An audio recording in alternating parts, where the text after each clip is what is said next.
Dr. Dion Henry, greetings, greetings, greetings, my friend, and Happy New Year and happy season 8 of the See, PRT. that's right. Season 8. Happy New Year to you, Pastor Paul, and to our viewers.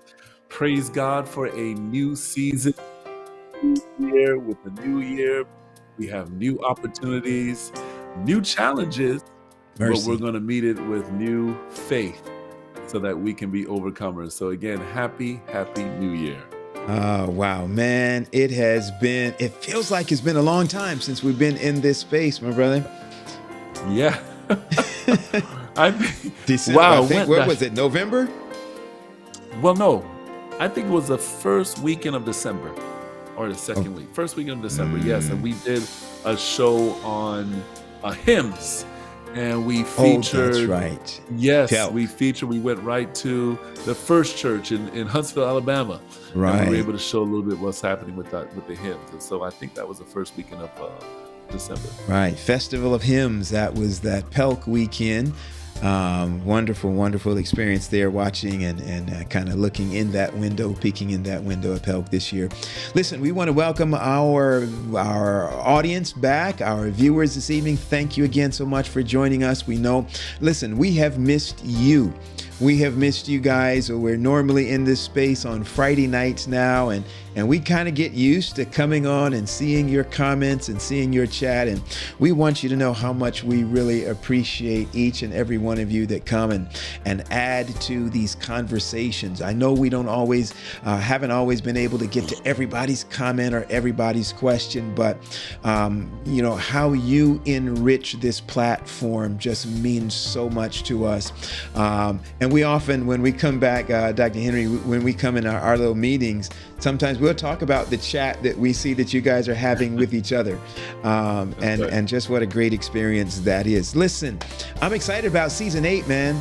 Season 8 is upon us. Yes. This is going to be a, how many, 13-part season, if I remember 13? correctly. Something like that. 3 months, 3 quarters, like or 1 quarter rather. And so listen, we want to, yeah, go ahead. I was going to say, Pastor Paul, We're missing somebody. but guess what? We're missing someone. And that is Pastor Roger Wade. Pastor Roger Wade. That's right. Yes. Listen, so he has not left us. He is still right. with us. He's still with us. He's still with us. He's going to be with us in season 8, and we're excited right. about that. That's right. That's right. Just had some things he had to do and so forth, but he is with us. And also, I know our viewers, you have noticed, but this is a new time. I'm looking at the chat. I never know we're on. Oh, we got to fix that, Pastor Paul. So, yeah, look, we got something in the chat. So here's the thing. We are on chat. Where's it 8 p.m. right there in our comment section there. There we got Rodney's comment. And yes, we are at 8 p.m. Eastern time. So we switched the time.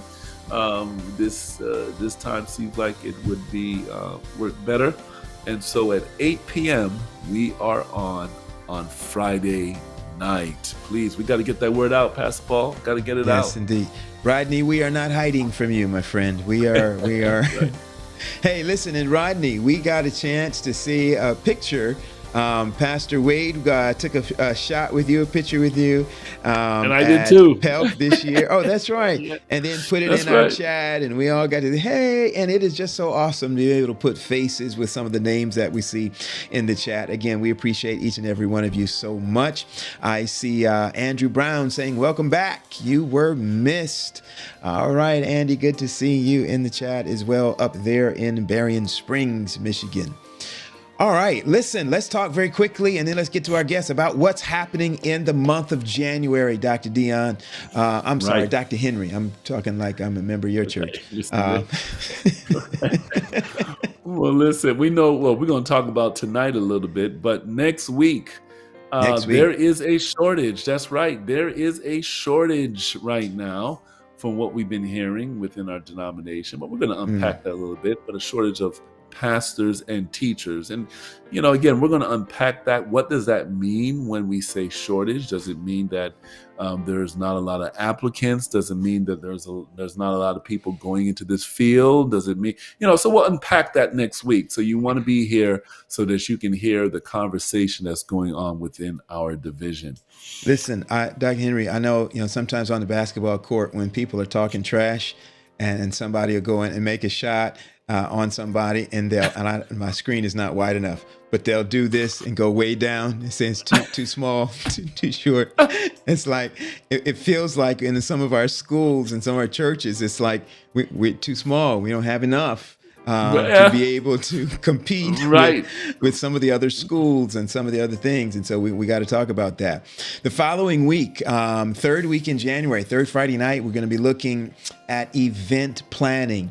Many times people look at event planning as these big events like a general conference session or a youth congress. Those are big events, and it takes a lot to put in, a lot of effort and a lot of energy to put in, a lot of planning. Some of these things are planned years in advance, and these big events. I think what we often fail to realize is that Sabbath school is an event. Worship service is an event. You went there. Community service feeding program is an event. Yes. And we are not often intentional about training our people, teaching our people to plan effective events. And so we said we want to be, relevant, resourced, and real. So we're going to do a session and we're going to bring in some event planners and talk about how to help us do better at planning and executing our events at the local church level, not just in these big wide events. Camp meeting is an event, but how we do it at the local church level as well. And this is the opportunity for all of the officers, leaders of your church. You want to make sure they get on and be on this program because, as Pastor Paul was mentioning, man, listen, the church is a big event planning organization, right? Yeah. And when we do it well, then we could be more effective. So that's the event planning. Hey, listen, we're going to end up the month, Pastor Paul, with Carlene Sinclair. All right, happy Sabbath from Claremont, Florida. We like that. Yes, indeed. So listen, we are going to end our January time talking about the 2025 project. The 2025 project. Now, you definitely want to come out for this. We're going to give you a lot of history behind this. We're going to talk a little bit about the Heritage Foundation because the development of the plan is kind of led by them. We're going to talk about the history of this push and this movement all the way from Nixon to a center stage in Reagan's time. And then we're going to talk about the initiatives that they have planned here in 2025 by a conservative group. So there's a lot that we're going to talk about and how this can impact or will impact us. And so this is one that you want to bring in. Make sure your religious liberty person comes on here. This is the one that you want to bring in, your leadership team so that they can understand what's happening within our. Yeah, this is kind of the one of the first delves that we've done into this kind of stuff. And so I'm very interested to get into that topic, particularly that I know on the 15th of this month is the first primary. It's at least a Republican primary. But I think some of the things that are going to come out in this conversation may affect some people and how they understand this political season right now. So we'll see. But you don't want to miss that. We got a great January. Matter of fact, we got February lined up. Can I throw it February at him right quick, Dion? I'm not going to give him all the detail. Listen. Give it 30 seconds, Pastor Paul, because I'm excited about what's about to happen tonight. Okay. But let me just, so February is Black History Month. And I was just really intrigued by what we came up with. The first installment of this. This is Black History and the White Church, y'all. Woo! Black history and the white church. We read an article not too long ago out of Spectrum magazine that dealt with some of this stuff, and we're going to be looking at that first weekend in February, and then we got a great February lined up for you. We're bringing a slave food back. We're looking at urban evangelism. We're looking at the Office of Regional Conference Management. Those are some things we're going to be addressing in the month of February. You don't want to miss February. Can we do March? I'm not going to do March. All right, let's go, because our guest is waiting. I'm looking at him on the side in the green room here, and he's anxious and he's ready to go. Dr. Henry, talk to us, man. What do we got? What's on the table tonight? We talked about the others for the rest of the month. What's happening tonight? We are going to deal with this conflict in Israel. We know a lot of people are talking about it now throughout Christendom, and so we're going to look at this from possibly another perspective. And we have somebody on here that is going to really challenge our thinking. He always does. He's a familiar guest on the PRT. Pastor Paul, who do we have at the table? We have, oh man, I wish I remember how to pronounce his name as he put it on his Facebook profile. He'll tell us what that is, but we know him as Dr. Keith Augustus Burton, the one and the only. We are excited and delighted to have you with us tonight, Doc. Thank you again for taking the time to hang out with us here at the table. Our greetings on behalf of our colleague as well, who's not with us, Pastor Roger Wade, but thank you again for joining us tonight, Doc. Shabbat Shalom. It's good to be here. And my other name, the name I'm embracing now, is actually, the long form is Kaita Chukwu. Kaita Chukwu Yao Magana, and I still got Burton. And basically, I'm not going for a formal name change, but as I dig deeper into my roots with the DNA and everything, and I found out I'm mostly Igbo. And so I saw the first name that sounded like Keith, and Kaito was there. So Kaito Chukwu means may God be praised. And Yao is my Ghanaian day name. I was born on a Thursday, so I'm Yao. And Magana was the name that was actually given to me by the chief of the Dagomba people in North Ghana. And so they had a whole ceremony for me, and they gave me that name about 10 years ago. And I haven't really used it, but apparently it's also a title. So when I go back to that area near the Volta region, I'm supposed to go back to the village, and anyone who has any cases, I sit, sort of small claims thing, I'm supposed to sit and settle, whatever dispute they may have. Yeah. And so I am using those names now. And actually, one of the reasons why I changed on Facebook too, my students were finding me too easily.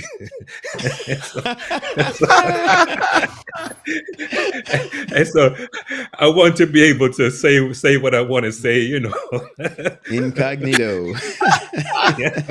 I love it. That's awesome. Well, that's a great story. Doc, so good to have you on the program. We usually give the person about Pastor Paul, 28 seconds, 29.5 seconds. But we know Pastor, we know Dr. Burton. I don't know. We want to give him 29.5 seconds. Yeah, listen, there are some folks, Doc, that this might be their first encounter with you here on this edition of the Roundtable. So if you just give us a brief overview of where you are, what you're doing right now, give us some context, and then we're going to have a word of prayer, and then we're going to jump into our questions for tonight. Okay, currently in the 29.5 seconds now, 19 seconds I got left. I currently direct the Master of Science and Spiritual Care program at Advent Health University. Formerly, I was at Oakwood University for many, many years, the founding director for the Center for Adventist Muslim Relations. Have served on a couple of general conference committees. I wrote a Sabbath School Quarterly and other things. And so those are some of my Adventist bona fides. Okay, and we know that there are those even beyond the Adventism world, contributing. Our author, if I remember writer to the Huffington Post. So you're familiar with that as well. And again, we are just privileged and honored to have you join us here at the table tonight. Dr. Henry, would you offer a word of prayer for us and then take us in, man? Let's pray. Dear Lord, thank you so much for the opportunity, God, to talk about these subjects. And we ask, God, that you guide us and direct us. We thank you for Dr. Burton, Lord, and the knowledge that he brings to the table. In Jesus' name we pray. Amen. Amen. Amen. Amen. Amen. Well, Amen. well, Doc, again, thank you so much for coming on. We want to jump right into it. So, listen, regarding this war that's going on in Israel, this conflict with Hamas, tell me a little bit. Give us an overview, right? Give us an overview of the current state of affairs and what's happening on that side of the world. Wow. There is a recent story, but then there is a whole story. And the recent story is on October 7th, Hamas crossed the border, came into Israel on three fronts, land, sea, and air. And as a result of that attack, about 1,200 people were killed, took about 300 as hostages. But even as people scratch their head wondering why would Hamas do this, Antonio Guterres, the Secretary General of the United Nations, said, what they did was wrong, but we need to remember this does not happen in a vacuum. And so when we look at what happened with Hamas, it's a deep, deep, deep story. And I know we're going to get into some of those chapters during our conversation, but this is an outgrowth of, some may say, 1948, some may go to 1967, some may go to the 1973. These are all major confrontations between first of all, the Jews and Palestinians, and later after 48, Israel. And I don't want to say Palestinians, because if we look before 1948, anyone who lived in that region was a Palestinian, whether they be Christian, Muslim, or Jew. They were Palestinian, and so we have an ongoing conflict.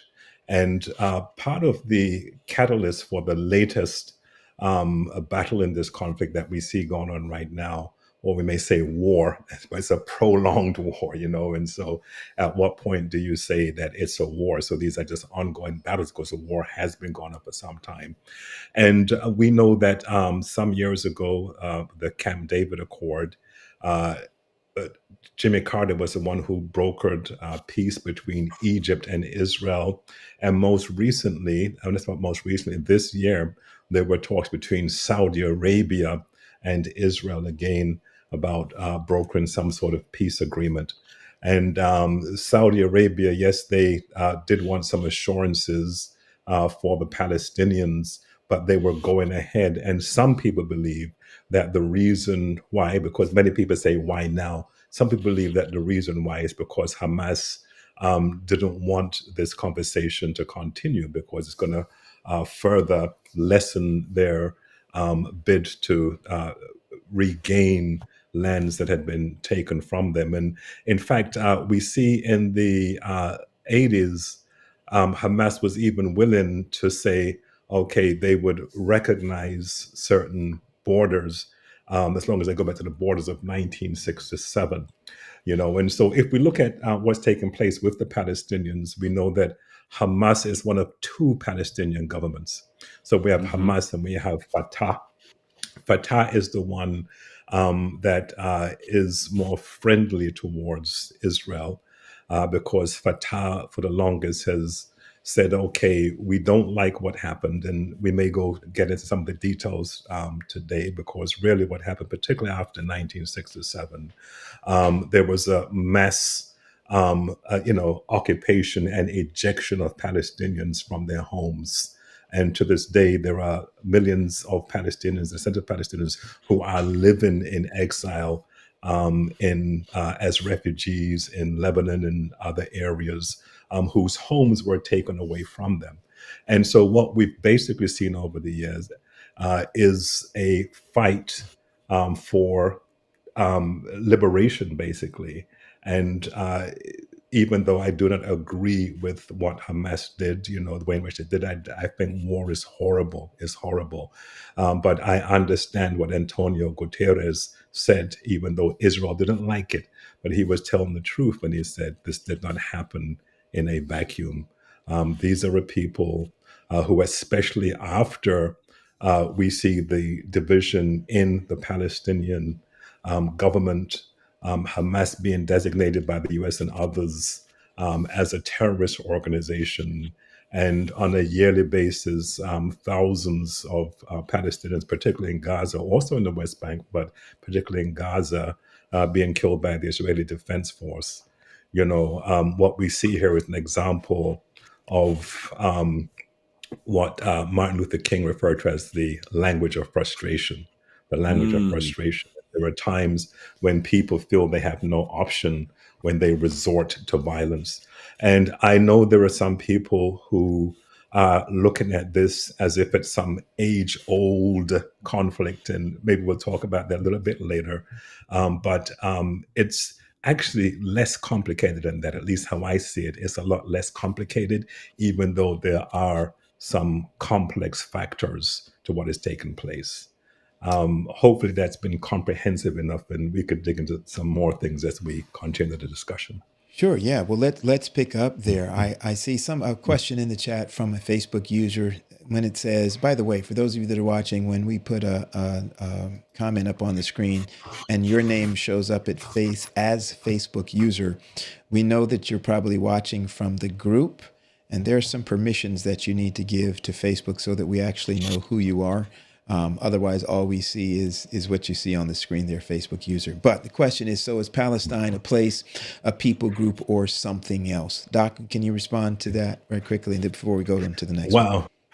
Yeah, and so that might seem like a simple question, but it's not actually.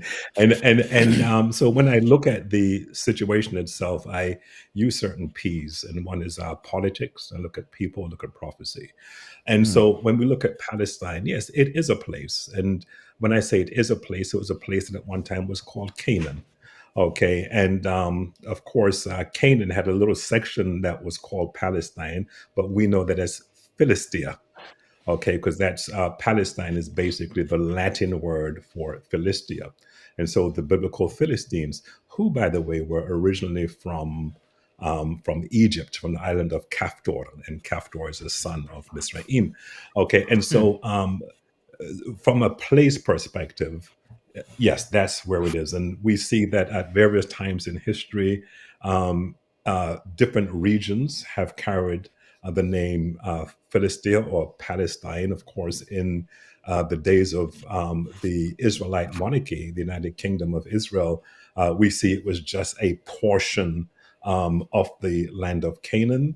By the time we get to the first century, Palestine is seen as that entire region, what we call the Levant, from Syria going to the border of Egypt. And then we see after the Jewish wars of 132 to 137, the Bar Kokhba revolt, when this was the final Jewish revolt in that area, and when the Romans conquered Simon Bar Kokhba or Bar Kokhba, he went with two names.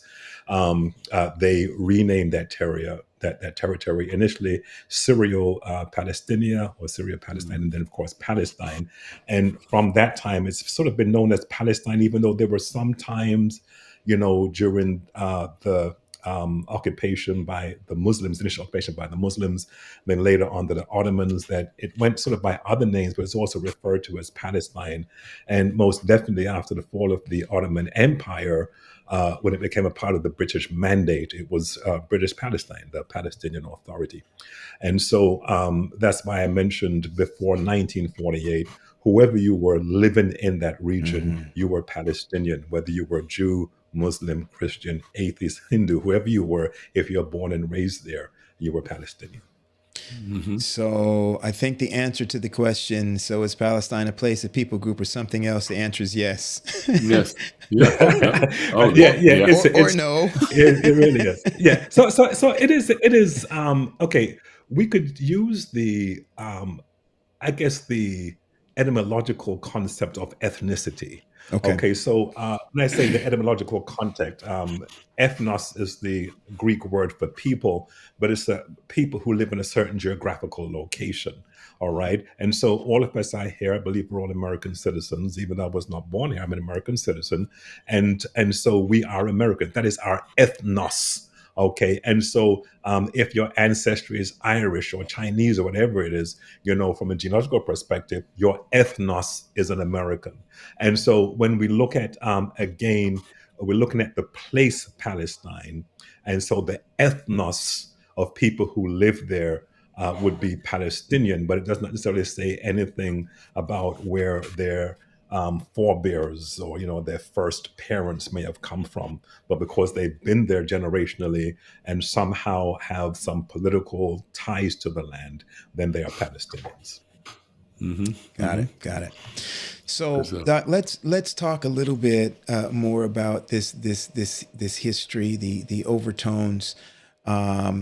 I think in the historical underpinnings, but let's see if we can do it from a place that may be more familiar with our audience, that our audience may be more familiar with. You mentioned the Philistines. I think our audience, they know the story of David and Goliath. And you mentioned that connection. Talk to us a little bit about that. Are the Palestinians today? Is this the place where Goliath came from? Is this because you mentioned that age-old conflict? Is this that when the Israelites came into Canaan, into the Promised Land, are these descendants of the people that Israel was supposed to remove from the land or wipe out from the land? And is this a repercussion from the disobedience that we saw there? Give us a little bit of the background with the biblical reference in the historical context. Yeah, that's an excellent question, actually. And I was at a church just two weeks ago, and I heard a pastor preaching when he made that connection, and he says, if when they attacked Jericho, etc., had they done what God said and wiped out Gaza, we wouldn't have the problem that we have today. That's what he says, and I screamed a little in the chair because whereas I understand the logic in that, the understanding is that these are the same people that have descended from Goliath and his 6 brothers, right? And so basically, when I look at it through the lens of continuity, this is when we get to the whole notion of people. All right. Now, first of all, when we look at the Philistines in Scripture, we do know that some Philistines were arch enemies of Israel, but then we also have some Philistines who were friends of Israel. In fact, David had a battalion in the Philistine army, etc. And so it's again, it's not as simple as it may seem when we look at generational. At generations, I should say, from that time to this. And so when we look at that region, first of all, Philistia was just a small section of the entire territory of Canaan. And it is obvious that when the Romans decided to name the entire region Palestine, they were basically saying, okay, we're going to name this mostly Jewish territory at that time after one of their arch enemies. And so it was sort of like an embarrassing thing, right? That they did there. And so, of course, so when you look at it, sounds very colonial, and you right. So when you look at it like that, and you see this region, which in the first century, of course, we know we had the provinces of Idumea, we had Judea, Samaria, and actually going up to Syrophoenicia, etc. And this all becomes Palestine. And so we see different peoples historically, sort of be melded into one. And so when we look at the people, so we know the place, but when we look at the people, we're seeing the people who are descended from a hodgepodge of different, if I could use ethnicity in the DNA sense. Okay, so not in the place sense, but in the sense of DNA. And so the people who we would call Palestinians before 1947 would be people, some of whom may be able to trace their ancestry back to Goliath or even Melchizedek. Right? Because that's that same region over there.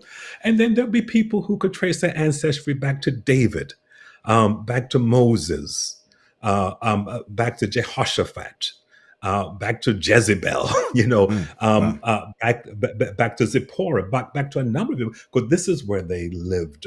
And so we see that, particularly in the first century with the Christ movement, that many of the people who lived there who had adhered to strict Judaism decided that they were now going to embrace the way. And they became followers of Jesus Christ.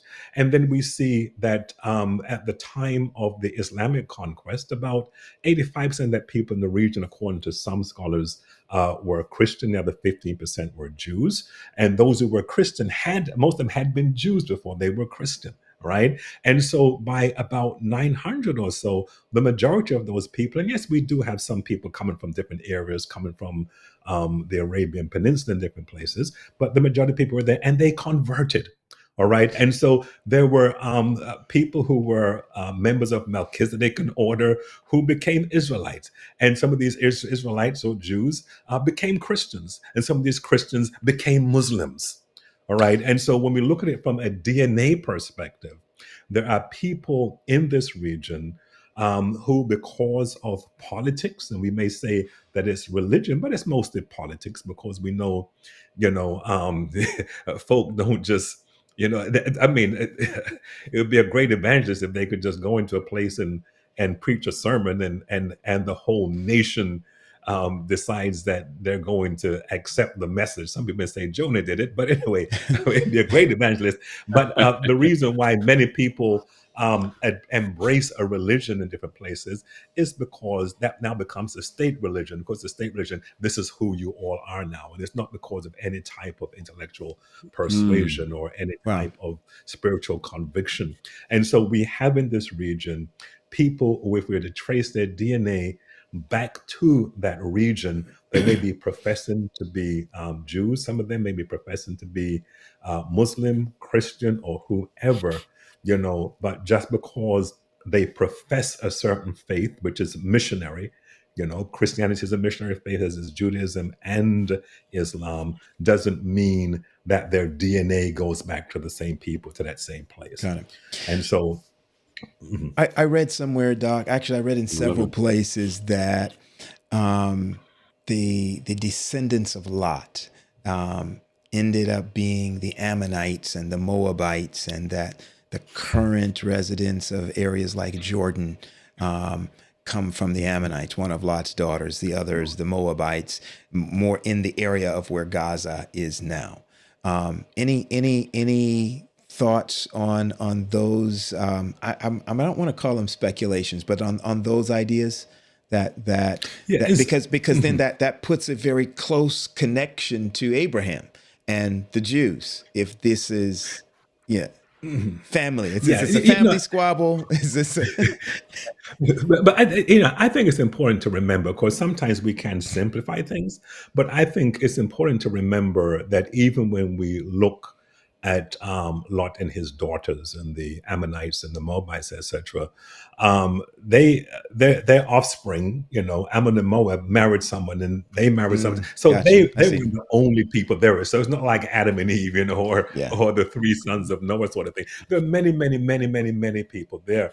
And so in terms of these being the people that descended from, some of them may have a direct ancestry there, but it's a lot more complex, and so it's easy to keep it in simple terms. Oh yeah, they're all this, or they're all this, they're all Ishmael, and they're all this, and everything like that. But it really is not that simple.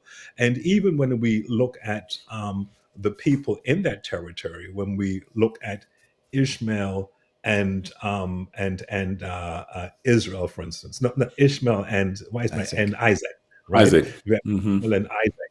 Now, those are only two of the children, right? There were many other sons, through Keturah, many other who settled in that region, And so I think sometimes, it's easy to simplify things. Oh, they're all from Ishmael, they're from this. But there were a number of other brothers who settled in that region, who populated that area. And even before they populated that area, when you see Esau, when he was old, what did they do? They got him a wife from Egypt. one of his cousins from Egypt to marry, etc. And so we have a very complex picture. And yes, I know it's easy to look at history through what I call patronyminal lenses. When we say, okay, this is our father and this is their father, this is their father, etc. But it usually is not as simple as that. Usually it's not as simple as that. And even though, yes, we do have these lineages. And then also, here's a reality when we look Mhm. again at lineage. When you look at a Joseph, for instance, and the offspring of Joseph, Ephraim and Manasseh. Ephraim and Manasseh, who was their mother? Well, she was Asenath, the daughter of Potipharah, priest of On, Egyptian priest of On. All right. And so we have these two becoming the progenitors of two Israelite tribes. Now, who they married and who their children married, we really don't know. Look at Judah and Tamar. Okay, Tamar was a Philistine or a Canaanite, etc. Right, and so again, it's not as easy. Oh, Ruth, Yes. Yeah. Ruth and Obed, and so it's really not as clean and easy because there were many people who lived in that region, and there was a lot of intermarriage. There were times, one of the problematic sections in scripture to me is when the folk came back from exile in Babylon, and Nehemiah's like, divorce all them foreign women, they've got these mass divorces and kicking people out, and he's pulling people's hair out because, and so to me that's kind of problematic, but it didn't last long. And even when we get to the resurgence of the Jewish Empire, and this is under the Hasmonean dynasty after the Maccabean revolt. Uh, Mhm. we find one of the first things that they did, particularly under John Hyrcanus, once he is able to get the victory over the Greeks and declare independence, he annexes Idumea and other areas, and he's saying, "Okay, you're part of us now," and they force them to become Jews. And so King Herod. In the Bible, we say Herod, king of the Jews. He was an Idumean, and he was an Edomite. Mm. He was an Edomite, but he was the king of the Jews, and his wife Herodias was Jewish. In the same thing. And so again, it's not as clean as we would sometimes It's like complicated. Yeah. to be. I love it. Good. Good. Well, Doc, I mean, listen, man, I feel like I'm in class. I'm soaking it all in, man. And so I guess what you're saying is not as simple as we try to make it to be, right? It's a little more complex, right? When you talk about Absolutely.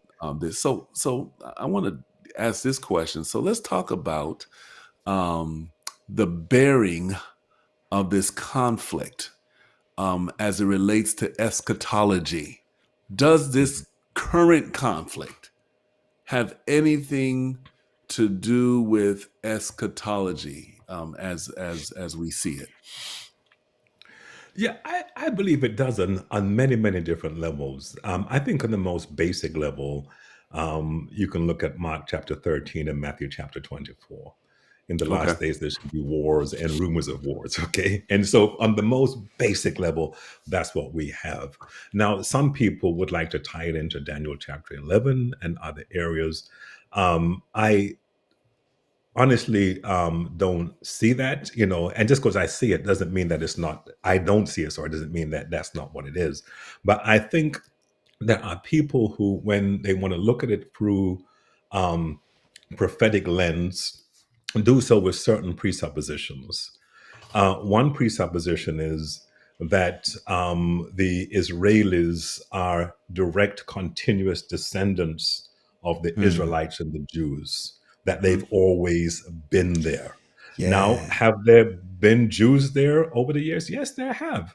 But we know that at the beginning of the 20th century, there were probably about 10% of the population, right? And so and again, they were Palestinians. They were Palestinian Jews.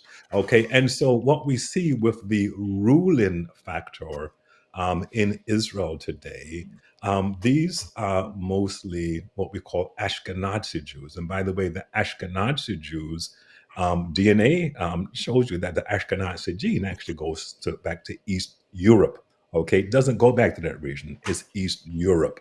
All right. And this is called the mitochondrial DNA, going from mother to mother to mother. So it's not saying that some Jewish men may not have, spread to different places and married European women, but we do know that all Jews who are Ashkenazi, and I have Ashkenazi genes myself, all right, but that actually goes back to Europe. And so what we have, and again, helping to understand the current conflict, when we look at this reality, we see the creation of the state of Israel in 1948. And it's sort of a long time coming from the Zionist movement starting at the end of the 19th century with Theodor Herzl, and basically saying that the Jews needed their own homeland. I think I'm straying a little bit from your question here, but bear with me, please.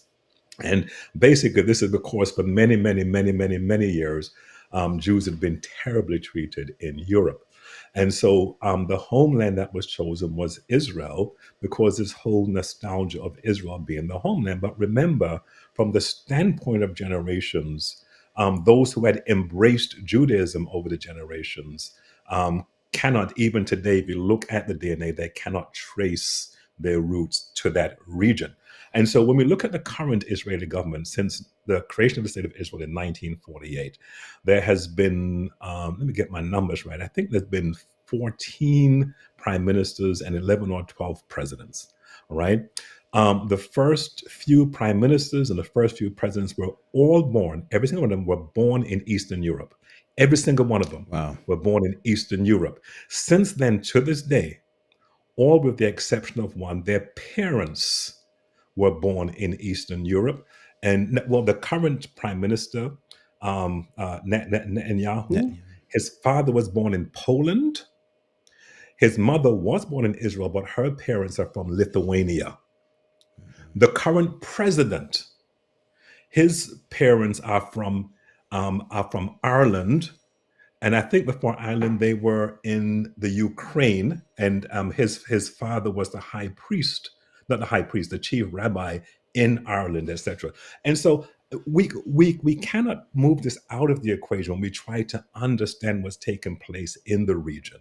And so we have basically folk, yes, who are being persecuted in Europe, who were given a country was sort of created for them, even though if you look at 1947, the United Nations resolution wasn't to create the state of Israel. It was basically to divide the land for Jews and, they said, Palestinians, which of course, they may have used the word Arabs actually, which would have been more correct. And the reason I say that is because most of the Jews were European, and so Arabs would have been those who were basically speaking Arabic, had been there for some time speaking Arabic, and so we have this reality that people from Europe are coming in and basically saying we have a right to be here. And those who have been there for generations are saying, well, what right do you have? Now, what's interesting, now, I don't profess Judaism, but let's say my mother decided that she was going to prove their DNA that her father's people were Jews and blah, blah, blah, right? And so she gets a certificate saying that she is a genuine Jew, etc. Just by the fact that I'm born, I would be a Jew and I would have a right to Israeli citizenship. Okay, haven't lived there.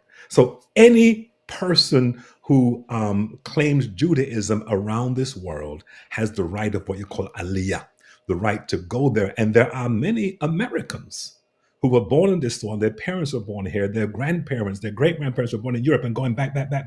And they have Israeli citizenship. And some of them will go over and do their years of service with the Israeli Defense Force. Wow. Even though they were never born there, their parents weren't born there, their grandparents, great-grandparents, nobody in their genealogy were actually born in that area that they can actually point to and say this person was born there. But they can go today and fight in the army, be given land. Some of them, many people, we hear about the settlements in the West Bank and in the Gaza Strip, etc., mostly in the West Bank. A lot of the settlers are coming from Europe and other places and are basically settling on Palestinian land. And the United Nations says nothing. America pretends to say something. But again, what happened on October 7th, 2023 did not happen in a vacuum. We got some questions coming in the chat. Rodney wants to know about the Hebrew Israelites. If you could shed some light on that, I don't know, Doc. Let's try if we can kind of keep it in the vein of I know. of the conflict over Right. there. Is there any connection? Let's go with Right. that. Is there any That's connection? Yeah. Now that's actually a good question. Good to hear from you, Rodney. Rodney, it's been years since I've seen Rodney's name or seen Rodney face to face, but it's great to hear from you, Rodney. Now, of course, what's interesting if you look at the Hebrew Israelite rhetoric on the streets, the word on the streets, okay, they're probably saying that the folk over there, this would probably happen because they're not the real ones. And you've heard the whole Kanye West thing, and Kyrie, them being Jewish in a sense, and so they use this sort of strange kind of reasoning to say that they're not really the genuine ones. Now, what's interesting as we look at the Hebrew Israelites, that there are different factors of Hebrew Israelitism and or Hebrew Israelism, because there are actually a group there right now living in a place called Dimona, and they came out of what's his name? It was a group that came out of Chicago. Then they went to Liberia, and they finally ended up living in Israel. And they believe that black folk are the real Hebrews, and so they're there, and they were living in all peace, and they were basically just recognized by the Hebrew government about 15 years ago, I think it was, and now they have to fight in the IDF. They say, well, we recognize you now, and so you have to, your sons have to sign up, your sons and daughters, because both male and female have to do their national service. And so, again, I haven't heard anything current from any of the Hebrew Israelite camps, how they are interpreting this, but I suspect that they're probably looking at it as something that's coming to those who are there, because as far as they're concerned, those who are there are imposters. And I'm not saying that they are imposters, but of course that's the thinking of the Hebrew Israelites. Okay, I'm thinking about we saw this thing go down in October. We have 1,200 Jewish folk and some internationals killed, slaughtered senselessly in this attack. And the last count I heard was upwards of 20,000 not Palestinians, but Gazians have been killed in the reprisals from the Israeli government. We've watched this thing unfold. We've seen the back and forth of, I think we felt, kind of unilaterally the disgust at what happened on that October day. I think that almost to the same and more degree, we have seen another level of just, repulsiveness of, these people, that is 20,000 people, weren't the people who came in to Israel and committed that atrocity. And we've seen these things spill over here at home in the United States. Most prolifically, I think we've seen it in college campuses, the protest. We just saw the dean, the president of Harvard step down because of some comments about anti-Semitism in front of a congressional panel.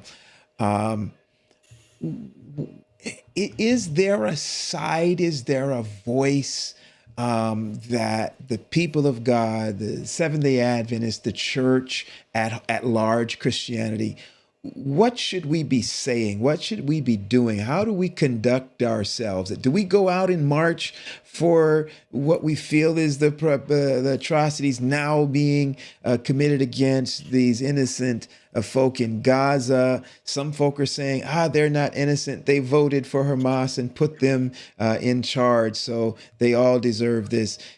what do we do? I mean, or do we say, hey, you Great guys wouldn't question. be getting Mm, this if you hadn't mm. have done this? How do we, what's the correct biblical, godly way to position ourselves to address this very current and real issue? Okay. Yeah. I would like to say though that it's not just the folk in Gaza who are being attacked right now by the Israeli Defense Forces. Also, people in the West Bank. Okay, so there've also So, been attacks, strikes in the West Bank, and of course now just this week we saw in Lebanon also, and so it's actually is spreading. But in terms of how we go about this, I think everyone has to decide for him or herself what he or she is going to do. But I think it's important for them to know why. And so when I look at this, I cannot look at it apart from what I'm hearing from people like Cyril Ramaphosa, the South African president, and others in that region, and moving away from South Africa, coming closer to home. Jimmy Carter, who just lost his lovely wife, Rosalind, his book, Palestine, Peace, Not Apartheid. Okay. Apartheid. Okay. Jimmy Carter recognizes that, most people recognize that that's what's taking place there. All right. And so you have, again, a mostly European regime coming in and saying, this land is our land, and it's happening in our lifetime. So it's not something that happened 1,000 years ago, 2,000 years ago. This is something, there are people who are alive today when the United Nations made the resolution in 1947. By the way, a United Nations that was controlled by an America where segregation was legal. Okay, by an England that had colonized, by France that was colonizing, etc., etc. And so it was nothing for them to say, okay, let's have this solution where people are pushed out of their homes. It was nothing for them to say that, right? And so again, I think we need to think about these things when we think about what side we're going to take, or if we're going to take a side, or if we're going to approach, if we're going to do anything. And then also, I'm looking at uh, this through the lens again of lands being occupied. I was listening to Katie Turek some weeks ago, and she spoke about the need for the Israeli Defense Force to completely annihilate Hamas.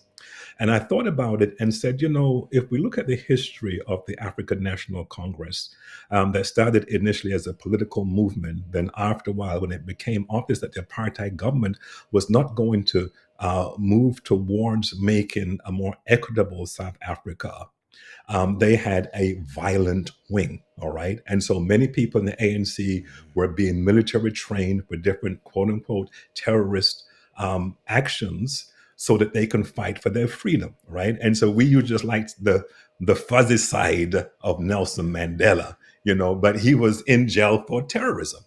Okay, that's why he was in jail. The United States referred to the ANC as a terrorist organization. That was up to the time of Ronald Reagan. Okay, they were a terrorist organization. And so when we look at what's taken place, and again, I'm not condoning at all the horrible atrocities, but and going back to Antonio Guterres, Secretary General of the United Nations, this did not happen in a vacuum. And if we look at what's taken place since the various, we call the intifada, the various uprisings, particularly as we see the land that originally the United Nations said would go to the quote unquote Palestinians, okay, that land is getting smaller and smaller and smaller and smaller and smaller. All right. And so what we're basically seeing is a resistance. And so, me personally, and I think this sort of would be like a Luke 4 position for me. Again, from a peace perspective, I don't want to see violence at all. But if I was to show where my compassion is more, my compassion is on the side of those who are being oppressed, because at the end of the day, it was uh, Desmond Tutu, Bishop Desmond Tutu, who, when folk were talking about remaining neutral when it came to apartheid in South Africa, he says, if an elephant was stepping on the tail of a mouse and you said you were neutral, the mouse would not appreciate your neutrality. And so I do believe that there is a side for people of God to take, but that should be the side of right, the side of justice, the side of justice. And wherever one sees justice, it is not just, I believe, for innocent children to be killed. We take that side of justice, but it's also not just for people to be displaced from their homes, etc. And so the thing about the kingdom message is that it's a message that cuts across. It's a message that cuts across. But ultimately, I believe it's a message that compels us not to necessarily listen to the propaganda machine, but to peel back the layers and say, okay, what's really happening here? And what's happening in that part of the world is that you had people, mostly from Europe, who basically says, we own this place, and they're pushing others back. And we should not be surprised when we see this violence. And I think what we need to be more engaged in is what people like Miko Peled, the author of The General's Son. His father was one of the Israeli generals from the very beginning. And he's basically saying, listen, what we have done to Palestine is wrong. And if anyone has read his book, you will see his wonderful narrative. It's, the subtitle is The Journey of an Israeli in Palestine, or even Josh Newbner, when he looks at how Obama lost an opportunity to sort of broker lasting peace in that region. And again, these are Jewish authors. One of the more recent books that I've read is Shlomo Sen, the Invention of the Jewish People, where he's basically saying, listen, we know that most of us Ashkenazi are from Europe, etc. So we need to be a little bit more gracious in the way in which we treat people in a land that we kind of took over. And I think there's a way that we can move forward. And we as a people, I think, should be taking lessons from South Africa, from Rwanda, with truth and reconciliation, acknowledging the atrocities that have taken place, acknowledging how Israel came to existence in the first place, but basically saying, okay, this is where we are right now. How can we as people of peace help to broker some type of arrangement where swords will indeed be transformed into plowshares? Wow. First of all, I just want to just thank you for giving us this overview of this conflict. You took us from Palestinians. What does that actually mean? And you took us through, you gave us a little Bible study too, right? Talking about the intermingling of different people from different places. And then even dealing with the prophecy question. The basics you dealt with, what the gospel says about rumors of wars and that sort of thing. And then led us to the stance where Christians should take, and that is the stance for alleviating suffering and being just, to those who are oppressed. Dr. Burton, man, I felt like I went through a class, Pastor Paul, like an intensive, man, a 2-week intensive. We got some sociology, we got some geography, we got some history, we got some all kind of some etymology. We got a whole lot of ologies in this tonight, man. Good stuff. Yes, we did. Well, listen, I wanted to just before we go, Dr. Henry, I just kind of a follow up to that, and maybe our last question is like, whenever big things happen in the world, like when we saw 2020 rather, we saw George Floyd. We saw a lot of these issues on justice happening, or injustice, social injustice happening. A lot of us in the church, we were like, okay, where's the conference statement coming out on this issue? Yeah. Is the General Conference going to issue a statement against this or for this or saying something? Because we started seeing all kind of organizations and companies and corporations Making doing statements. things, Yes. saying things, making Yes. statements, having a voice, saying, this is where we stand on this issue. We stand with these people or with these people. We saw that. And I'm wondering, is there that kind of a position? Has the Seventh-day Adventist Church, have we taken a unilateral position on what's happening over there right now? And if we haven't, should our members be looking for or expecting some direction from the church? I know you said, you led into the last one by saying some of this should be personal, personal decisions or whatnot. But should the organization, should the church have a voice that is heard on things that are happening to this effect in places like Gaza, or even with the other conflict over in Ukraine? Where's the church stand on this stuff? Yeah, and so I think Is silence um, eloquence, it's a or is it? so it's a very very tight rope. It's a very very tight rope in that the church is comprised of people who have diverse perspectives, and not just people in the pews, but people in administration, right?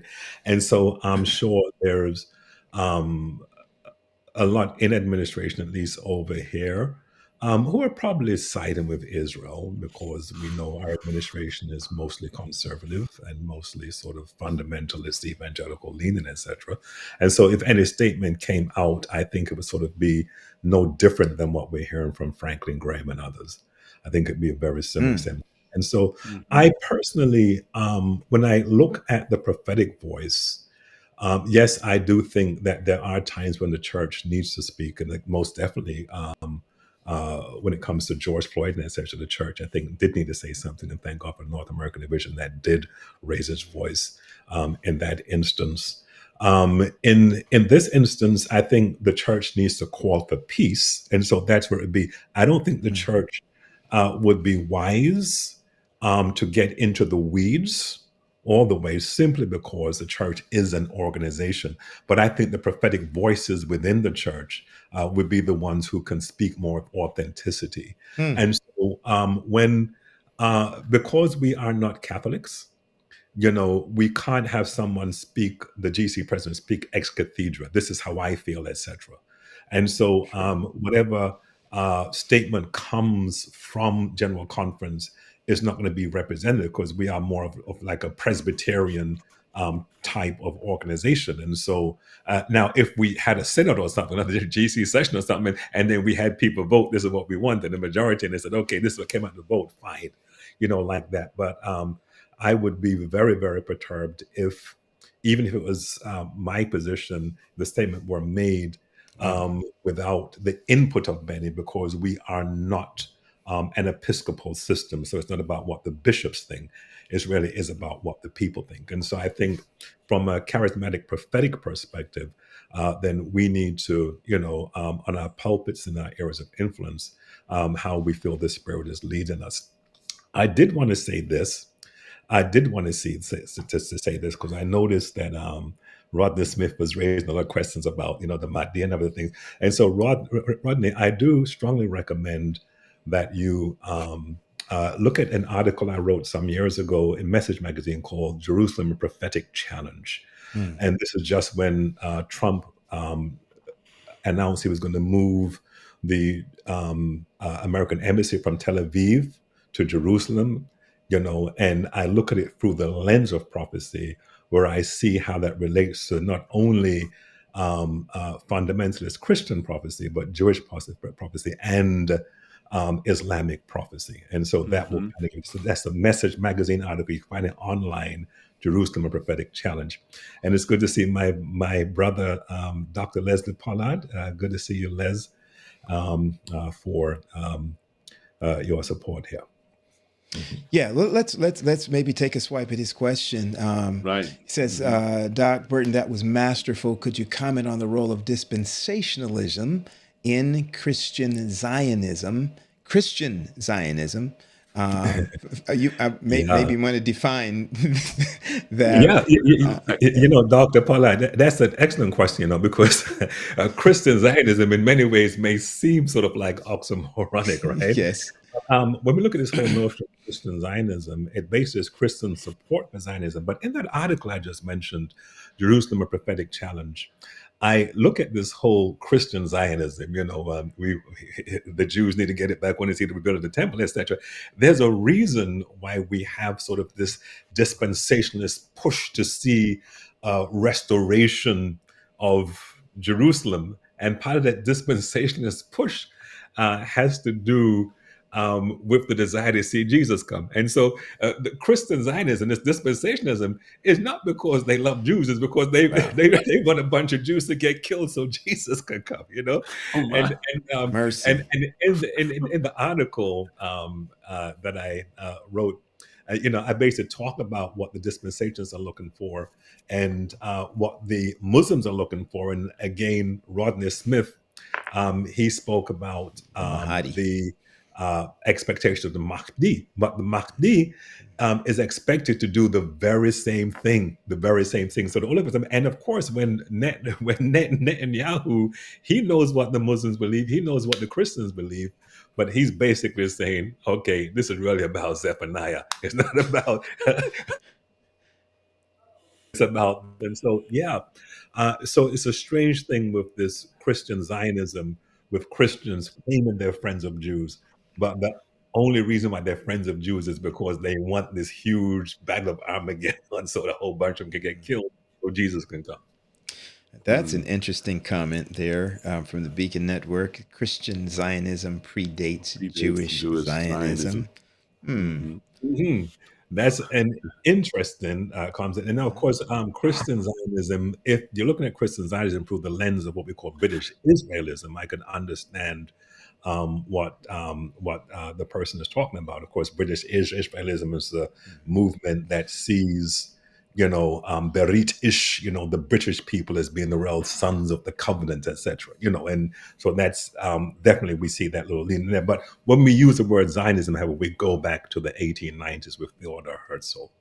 Okay, and that's when the Zionist movement started, who, by the way, was a secular Jew from Austria, who looked at the reality of how Jews had been treated in Europe over the years. 11th century getting kicked out of England by Edward the Confessor, 12th century getting kicked out of France by Philip the Fair, the pogroms, the Holocaust, the whole nine.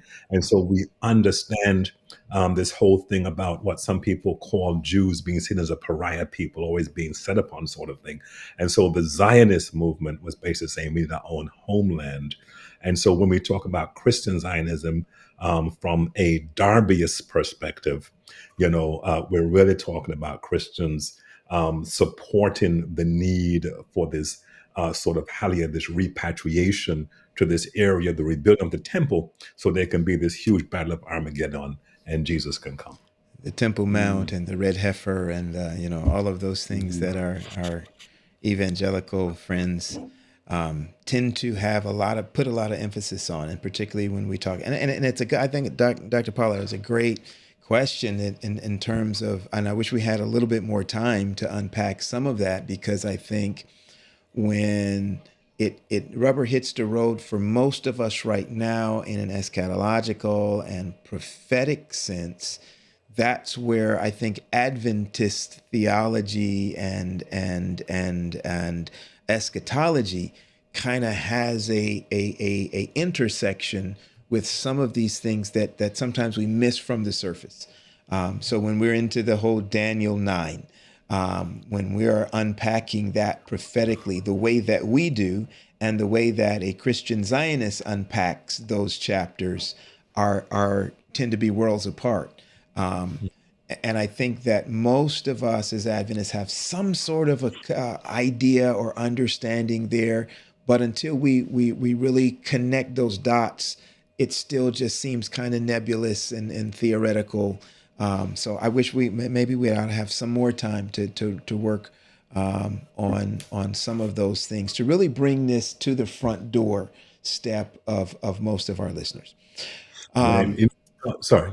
Yeah, go ahead. Go ahead. Go ahead. Yeah, probably about 30 years ago, T.A. McNeely preached a sermon, "Don't worry, be ready." This is when Mike was kind of, "Don't worry, be happy." And basically, he was taking a look at the way that sometimes we get fixated on the fulfillment of prophecies, and he was basically saying, "Okay, this may happen, this may not happen, but at the end of the day, we need to be ready to do the work of the kingdom." And so, I would hope that even as we do our searches through the prophecies and try to see what fits, etc., that we'll understand that Jesus says in John chapter 13, 34 and 35, "By this shall all people know that you are my disciples, if you have love one for another." And that we look at the final judgment scene in Matthew chapter 25 and know who Jesus is coming back for, people who are clothing the naked and feeding the hungry, etc., and just doing that work. And yes, it's good to sort of have an idea about what's going on, but I would say our preoccupation for the most part should be on doing the work of the kingdom. And so that when Jesus Christ returns, we'll know whose side we are on. All right. Right. Man, if you got some people, man, already reviewing your work, Doc. They're reviewing your work. Yeah, Brother Rodney permitted. He did. And thanks for that meal back at our Pelk, Rodney. He bought me a beautiful meal, me and my family. All right. Very good. All right. Well, listen, I think we had there's the music going on. I think is that our cue? Yeah, we had a great conversation. Again, Dr. Burton, you have been on PRT, I think 3, maybe 4 times. I don't know, but we're always blessed when you come to share light on the subject that we are presenting to our audience. So thank you so much for coming on at our PRT podcast. Yes, indeed. And we bask in the expertise and the knowledge, the wealth of knowledge that you have shared with us tonight, as you always do. We want to encourage our audience. Listen, you've heard some things tonight. Some things may have been familiar. Some things may have been very unfamiliar. When we have current events that point us to some questions that are asked, it's a good opportunity to dig deeper into the word, dig deeper into the prophecy, so that you can know, hey, is this thing, going back to one of our first questions, does this have a current import on the teachings of the Bible and where we stand in history now? Does it matter? Is it important? How do I interact or interface with my Jewish neighbor or my Palestinian coworker, et cetera, et cetera? How do I engage in conversations with people who have family members or close contacts who are being literally touched by these circumstances and these situations? We know that here on the BRT, we don't have the time to be able to go in all the way and give you everything, but we hope that what you do get out of these conversations is a little inspiration, a little motivation, a little information to be able to navigate in the world that you live in the neighborhood that you live in the workplace that you live in the classroom that you sit in a way that helps people to recognize that you, through the Holy Spirit, are being resourced, relevant, and real. Dion, you want to take Roger's spot tonight and take us out? All right, let me, I got to fix my voice, man. I got to get that deep voice, Well, thank you so much. Listen, thank you so much for joining the Pastors Roundtable, where we aim to help you keep ministry relevant, resourced, and real. God bless. Good night, everybody. We'll see you next week. Please.